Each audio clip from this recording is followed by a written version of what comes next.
A new episode of Finscale will be available in a few days. Solène Niederkorn and her guests will reveal new initiatives transforming the world of finance. Enjoy the show. But for an organization that is still running everything on Excel and Slack, for the luckiest one, what would be the main steps to achieve? So recruit a head of AI, implement a few tests with external providers. Yeah, the different steps, pillars to keep in mind, to move forward. I would recommend the organizations to find champions within the organization. So before even recruiting someone who is external, find the people within your firm, and hopefully there are some. Otherwise, you might need to recruit a person, but that actually enjoys working with these tools and who would love to explore. Because if those people then can turn to the process that already exists in the company and say, at least in the process that they are working with and the day-to-day operations that they do, and they can show how impactful these tools are, that's going to wow the rest of the organization. And also have a strong mandate from the top that it's important to experiment with this technology. There exists enterprise solutions today, so you don't have to worry about data privacy. The cost of using this, a year ago, it was fairly expensive.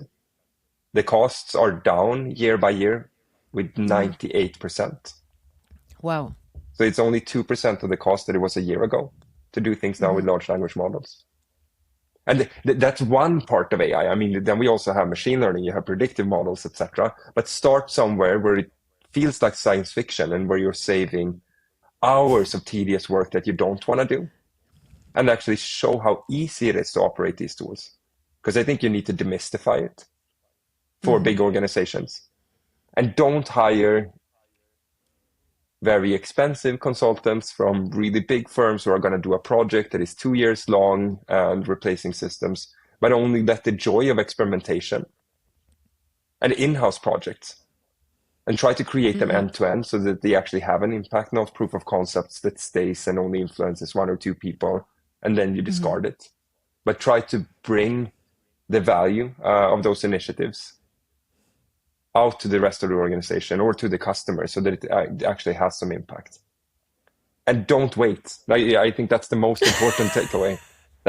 Rush. No, but start it yesterday. Seriously, because the advantage that you get, I like the analogy of like when the internet came out, it was very, very difficult to navigate the internet. And then we started to see search engines.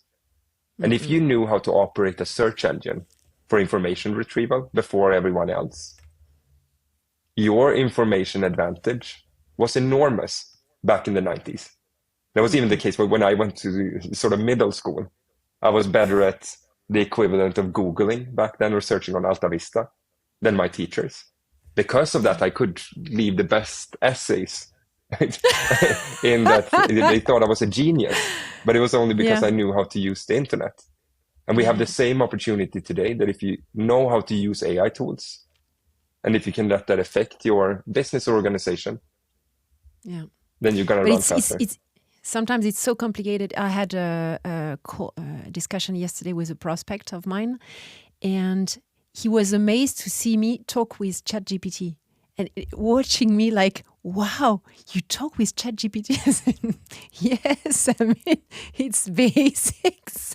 And sometimes I'm amazed by the lack of tech knowledge people have in the industry, in finance. And this is why I launched the podcast, because I was amazed by this.